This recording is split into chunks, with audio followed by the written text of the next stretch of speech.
behalf of Ms. Mitchell. State your name for the record, please. Whitney Mitchell. You take your hands out of your pockets, please. All right, what are we doing?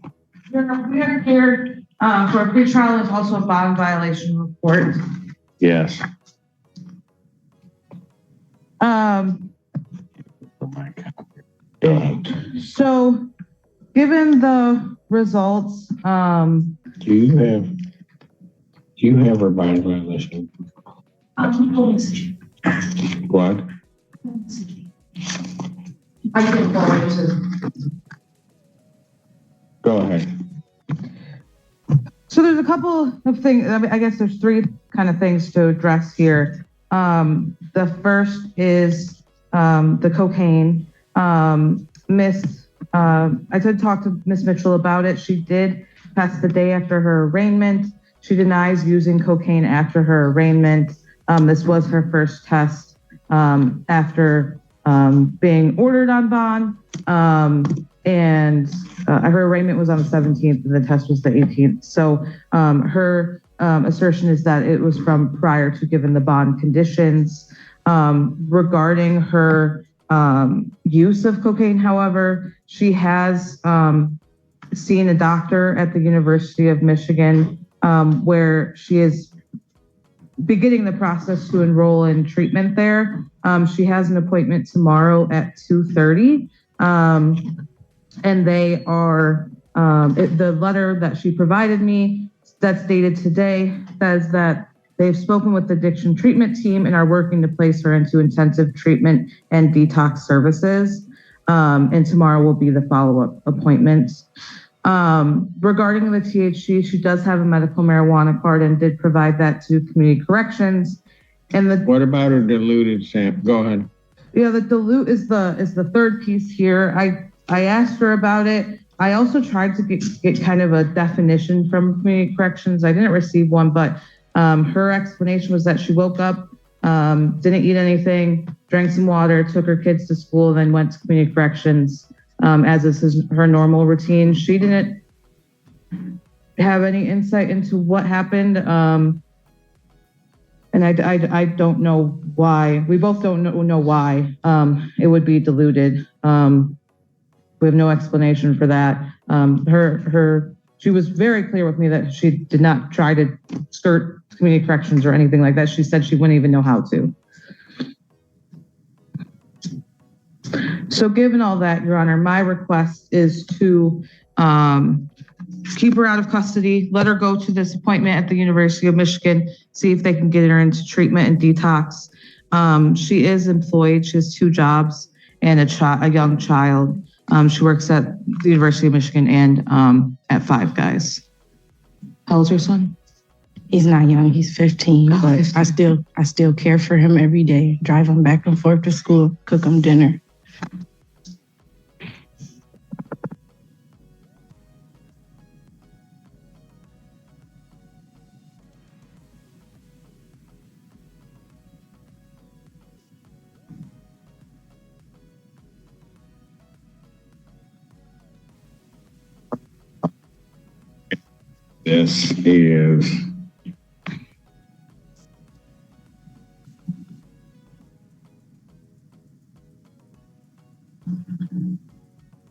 This is individual with, I have a second offense operating while intoxicated at this point on this case.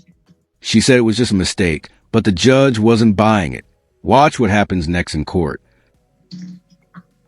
And I have a test result that shows up on the 18th as positive for cocaine. Her next test, though, is a diluted sample. Can I speak? Yeah. So with that I wasn't doing any drugs like cocaine or anything.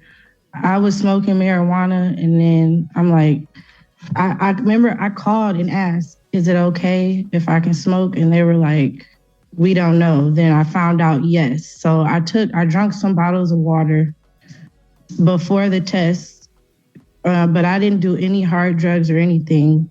And I just really want to stay out so I can keep my jobs and stuff. Balance scale, a mother, a second DUI, and one final chance. Will Mercy win or justice?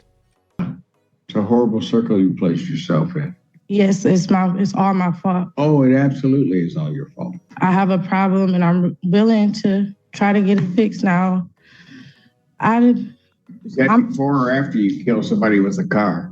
This is your second offense, or at least alleged second offense. Your Honor, I don't plan on killing anyone. I really plan on. Nobody ever does. Okay, I'm sorry, Your Honor. I just want to stay out for my son and my job. So when you were doing the cocaine, how much were you thinking about your son?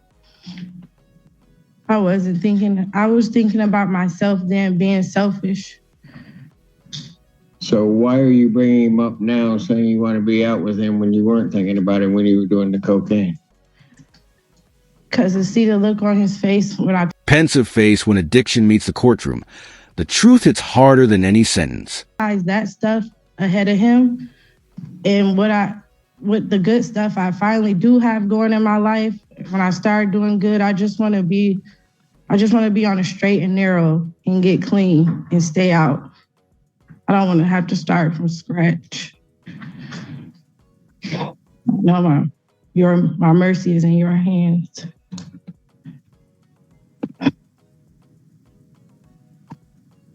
Here's the thing I don't get. The test results from June 30th show in our system alcohol, methamphetamine, and cocaine. That's at the end of June, very beginning of July. So you're fire. She begged for another chance, but her past came back to the stand. Doing all of that stuff, yet 3 months later, or a little less than 3 months later, I still have cocaine in your system. It's an addiction problem. What? It's an addiction problem. So when exactly did you figure that out? Now I'm going through all this stuff. Yeah, you want to get here. You're an addict. You're going to get here and try to tell me anything and everything in the world to try to keep yourself out of trouble and keep from being accountable. That's what you're doing. I just want to keep the positive things going in my life. I'm willing to admit my wrongs.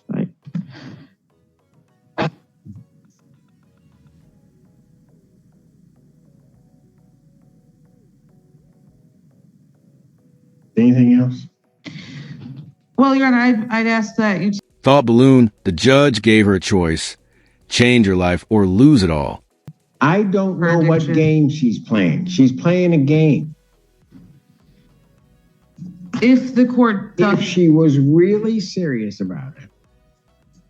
I mean, what right now is causing her to do all of this? Being in court?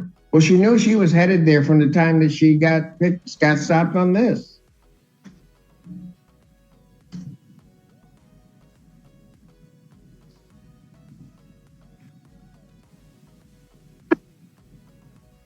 And why is it taken over 30 days from the time of her arraignment for her to have this appointment?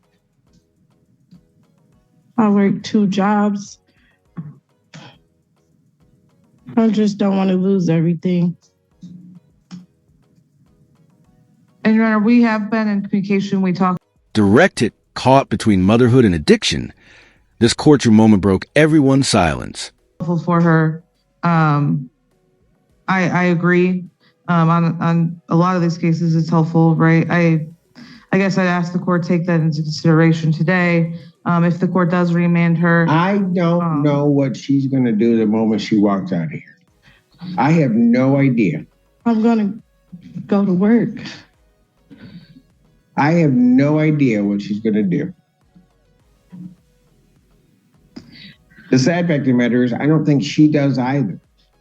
Because the cold hard reality is, June, she's picked up. She has cocaine and meth in her system, as well as alcohol. So I'm surprised she's not dead. She has a previous drunk driving before that. So between the end of June, so let's just say the beginning of July, coming up into. You won't believe what the judge said when she tried to defend herself.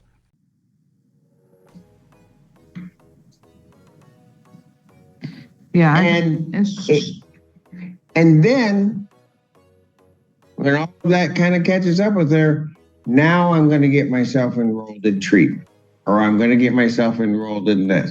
But even from the point of the time that she first saw me on the 17th of September till now, she hasn't done anything.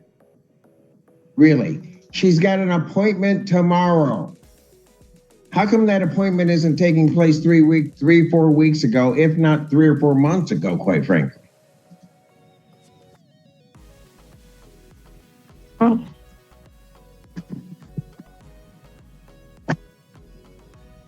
I just worked so many hours and just try to take care of our kid. I should have made it 3 weeks ago, but Broken heart, one mother, one mistake, one last plea before the gavel falls. Everything coming out of your mouth is an excuse. I just want to do better.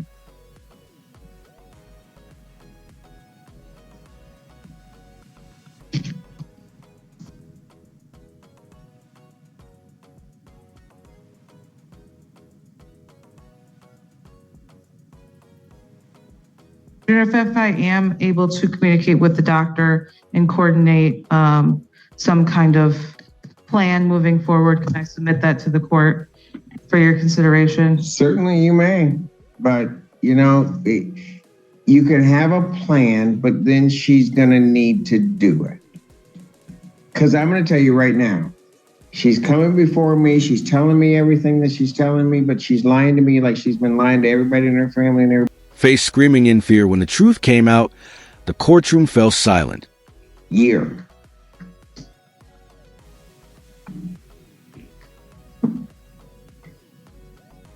Well, young lady, game's up. You may have just run into the immovable object. If you're going to tell yourself that you're going to do this, then you're going to do it. But you're not going to come up here and just kind of give me this and that. And I'm going to do this, and this is why, and everything like that. If you want to make a commitment, then you make the commitment. And you got time to think about the commitment. Defendant's bond is hereby ordered revoked. I will adjourn the pretrial hearing to next week on the 22nd, and she can come here with a better plan than what she's got now. 9 a.m. on the 2nd. Court calls case People versus Abigail New. Public Defender Natalie Tate with on behalf of via Zoom. Ma'am, please turn your camera on mute. Clapperboard. What started as a bond hearing turned into a brutal reality check.